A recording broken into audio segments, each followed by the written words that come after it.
Welcome to this episode of the $1 Million Mastermind. I'm Larry Weidel, and before we get started, if you want to know exactly how to win again and again, go to weidelonwinning.com/webinar now to watch something I've put together for you. Now let's get going into this episode of $1 Million Mastermind. I'm here today with my good buddy out of Atlanta, Georgia. He's in Kiowa right now. He's the president of Primerica since 2015. Isn't that right, Peter? Yeah, 2015 is when I became president. It is Peter Schneider. And so what a honor it is to have you here, and he's president of the company that I also represent, and want to thank him for all the great things he does and the example he is of kind of strength and vision. But Peter makes an impression on everybody who talks to him in terms of his genuineness and his capacity for handling tough situations and coming out on top. And so running a, big, the executive side of making things happen in a, what is it? We're now a Fortune 1000 company. Fortune 1000. Fortune 1000 company has got to be demanding. Give people an idea of the scale of the numbers of people involved, agents involved, that you just field agents are in the hundred and how many thousands now? Hey, Larry, great to be here. And I always love talking with you. You have so many insights into life, not just but let me start with company like Primerica. The scale and scope, we have 130,000 sales agents, 25,000 of whom are securities licensed. We're a financial services firm, insurance and mutual funds, and we also have a lending business. And when you think of Primerica, you think of a middle income market focus. We go into households that are neglected and try and make a difference in those families. Make sure they're set up with basic financial products. That's always been our focus. But the scale of it, how much, do you do all sides of financial planning for middle income people? And so you of course have the insurance, because people could die tomorrow, but they won't necessarily retire tomorrow once you start taking them on as a client. And so then they go into the investment side. So there's a lot of mutual fund business there, assets. The scale of this is staggering in terms of the client base and assets under management. Do you have those figures? I know you Absolutely. So the way to think about it, let's just take the face amount of life insurance in force that Primerica has. We have $750 billion of life insurance in force. This past year, we wrote over $100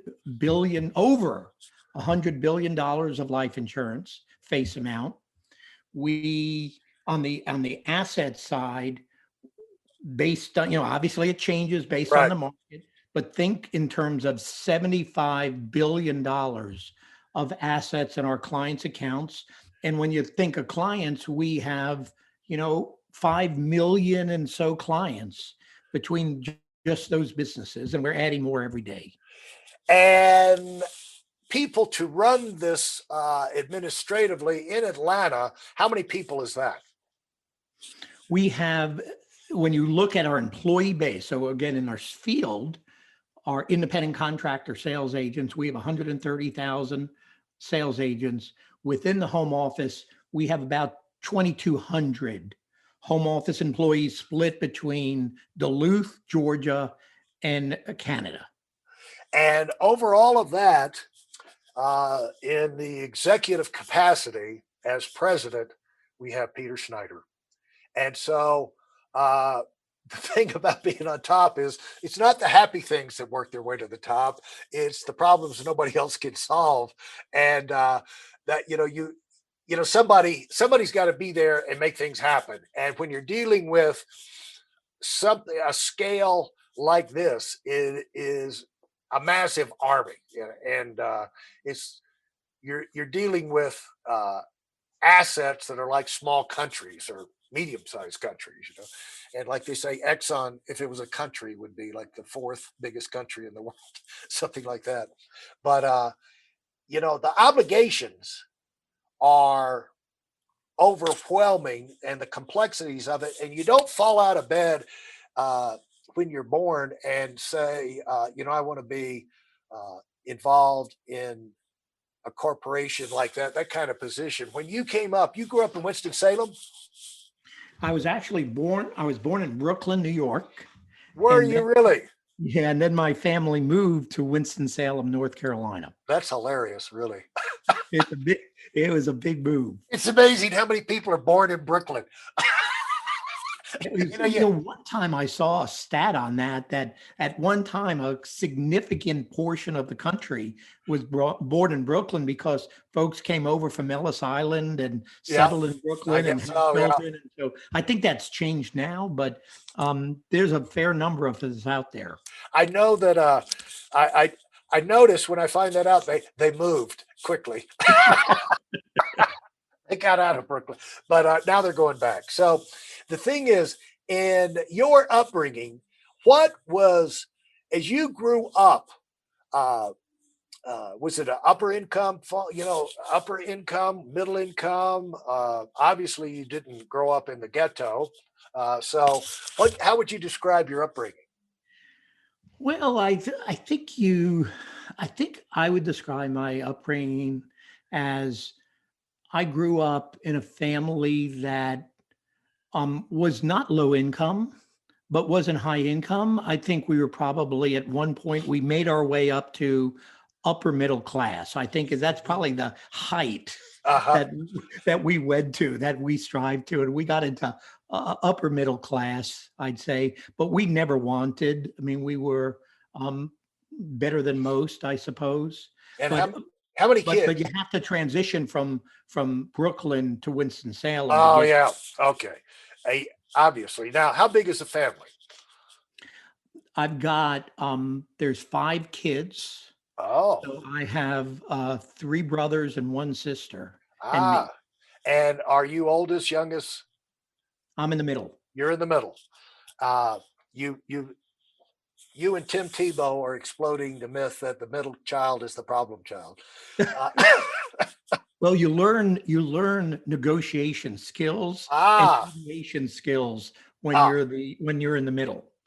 Where was the what was what motivated you coming up as a child? What were some uh, events helped you or caused you to want to do something special? You know, distinguish yourself. What are what kind of motivation did you have? Well, I mean, I think that it's different times. I think that changes. Yep. The probably as a youngster, the most seminal issue for me was my father passed away when I was very young, which Oh, is why we moved. So when I was 10 years old, my father passed away and my mother remarried. And when she remarried someone from Winston-Salem. And so we relocated to Winston-Salem. there's the reason.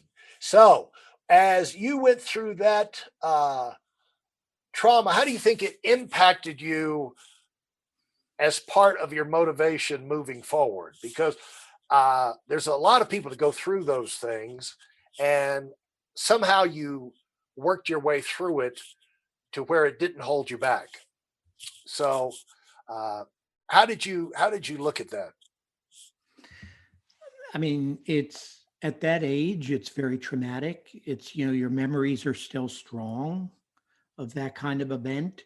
In terms of motivation, I think that it was very important to me to make something of myself. And I think it gives you a degree of independence that you've got to be on your own. You can't, no, not everyone's going to be there to take care of you. And so you have to be self-motivated. You have to think about what you want. You have to think about what you're going to do.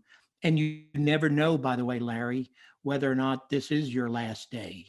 And so you've got to make the best of the time that you have on this good earth. I mean, I think those are some of the things that come when you watch a parent pass away that young.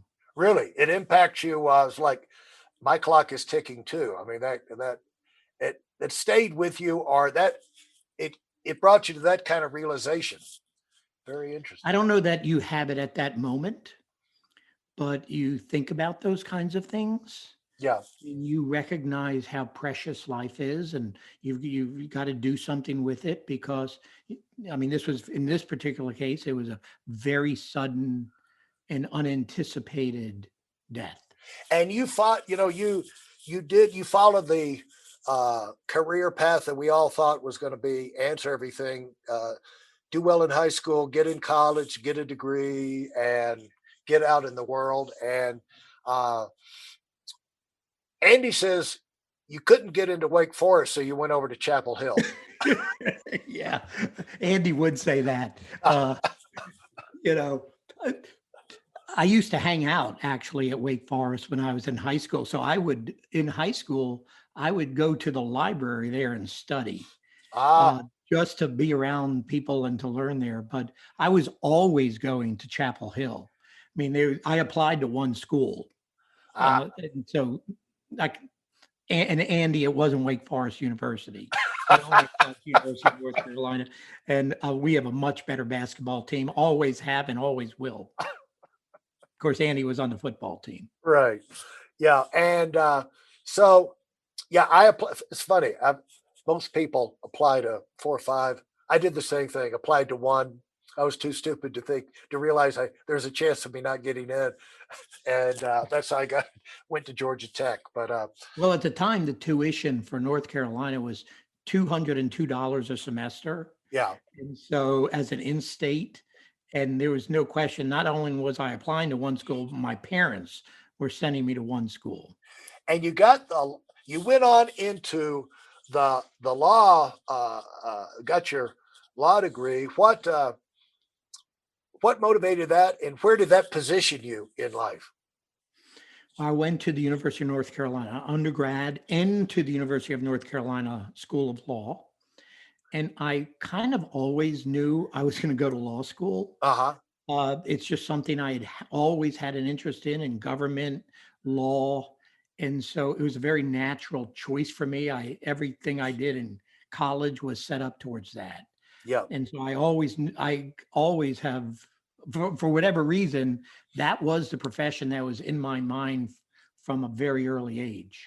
Yeah. And uh, when did you get the idea that you wanted to get, uh, what was happening to you? Was this a normal, uneventful, just, uh, no challenge type thing? I mean, was it easy ride through that time, or were there things you had to fight with to get through?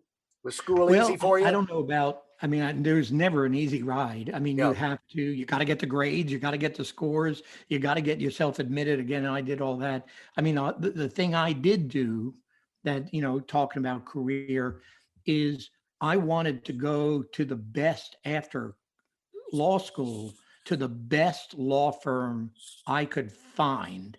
And it was in New York City.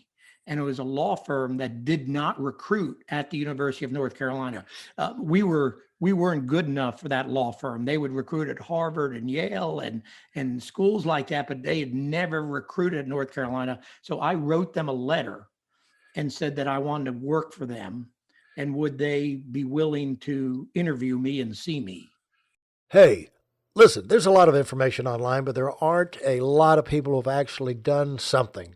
In my case, I've actually built a successful business that's accrued over $5 billion in assets under management and has done well even during trying times. Now, if you want to know exactly how I've done this, go to whitelmwinning.com/webinar now. I've compressed a decade of learning into 5 short weeks just for those of you who want to give yourself an incredible advantage and are tired of waiting and watching others move up. guy in the back of a pickup truck in North Carolina with a law degree is probably how they envisioned. They clearly did not see North Carolina on the horizon. Yeah, You know, that old New Yorker cartoon that right. has New York as a central place, but it was the best litigation firm I felt like in the country that does litigation defense. And so I wanted to go to it. Its name was Paul Weiss, Rifkin, Wharton, Garrison. And so I wrote them to try and get them interested and see if they'd interview me. And so if people are looking at this saying, what did Peter do and what can lessons can I draw? Right. You fell into a pattern where not just thinking about uh, taking every day serious, this, that, and the other, but as you said, realizing you needed to be independent, you need to establish yourself, and you started looking ahead.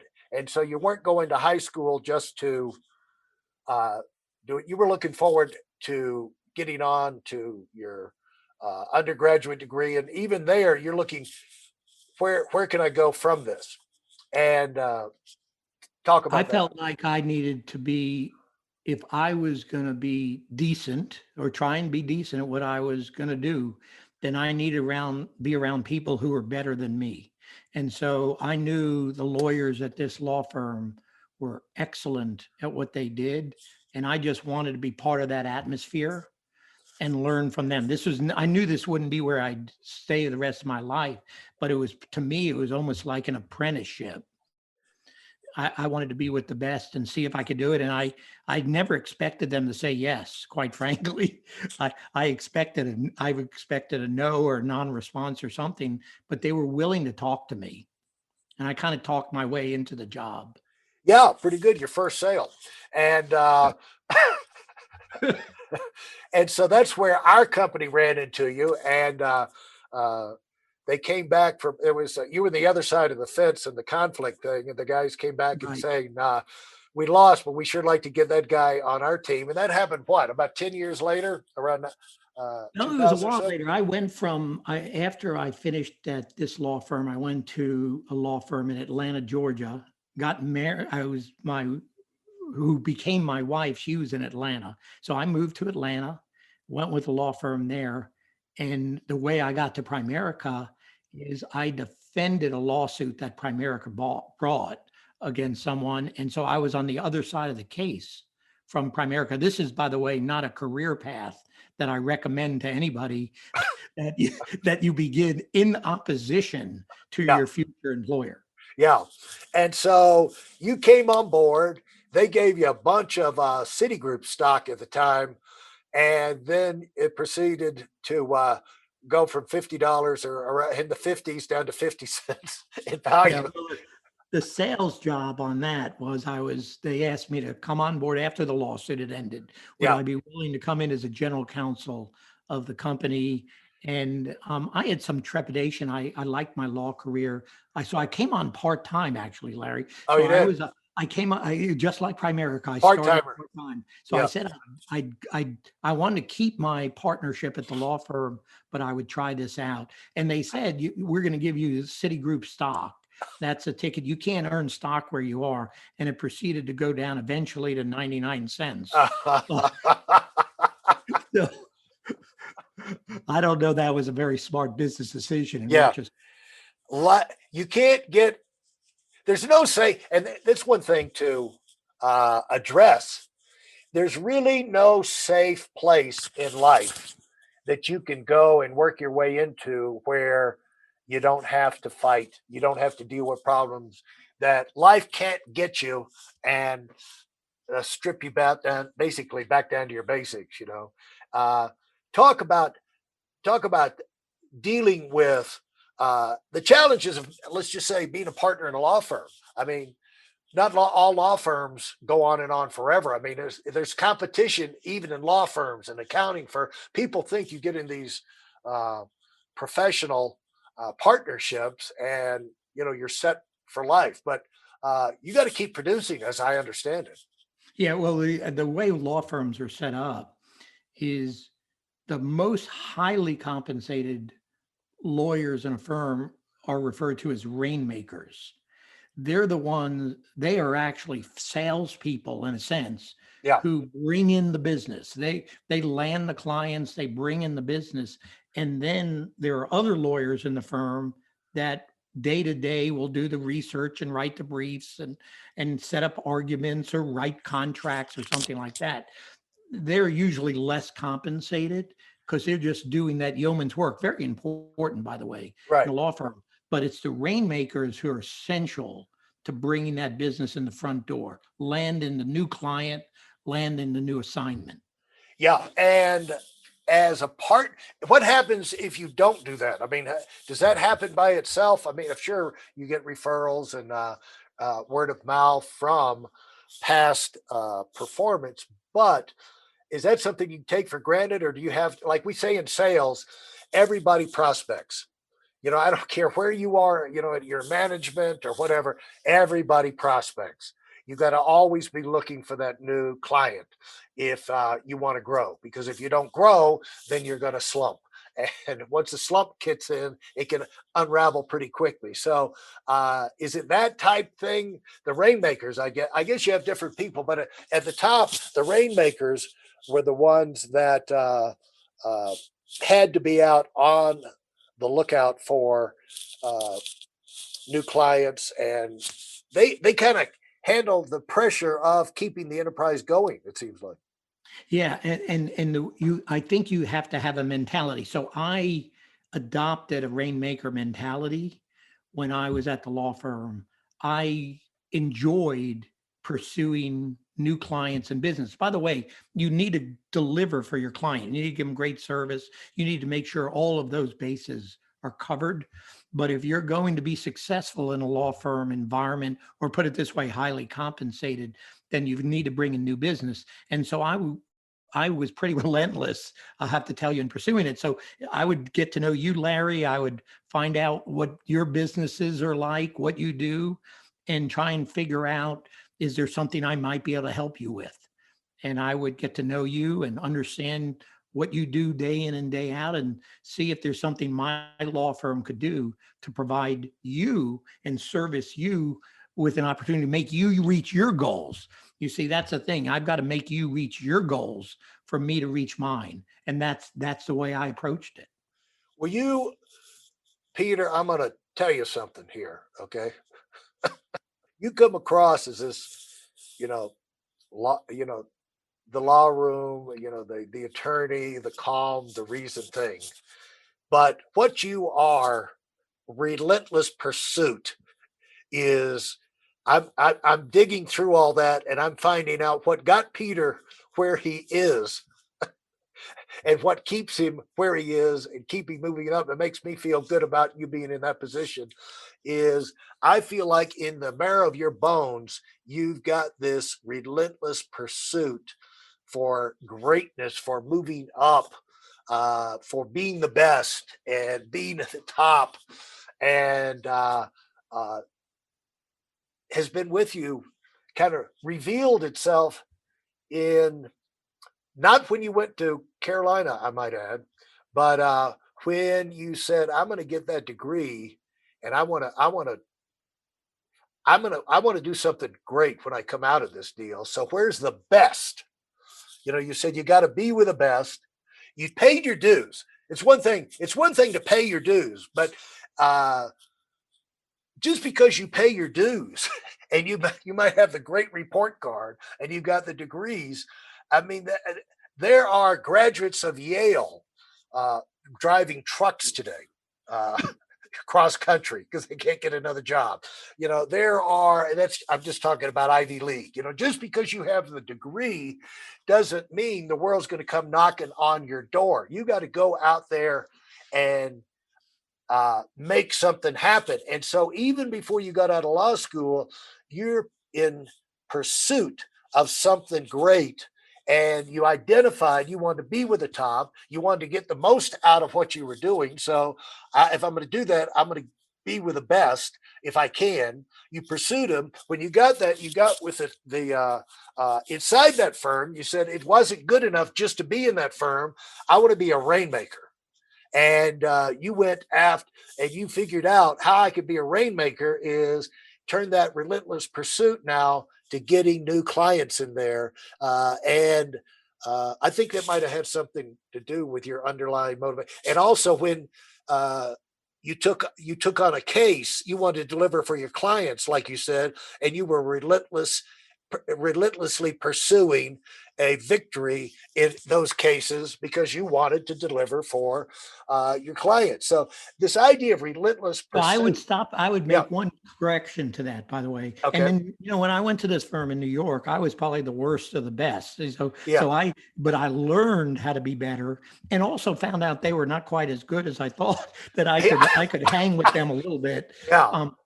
But in terms of when I would get hired by a client in a case, I absolutely needed to deliver for the client, but my motivation was I wanted to win the case. So Right. I think, and maybe this is bad, but I felt like I was winning for me. I wanted to win because I wanted to beat the other guy. I wanted to win that case, and I wanted to chalk up a W in my column. And by the way, the client benefited from that. Yeah. Uh, but I'll tell you a little quick story. So I did have a case where I was trying it.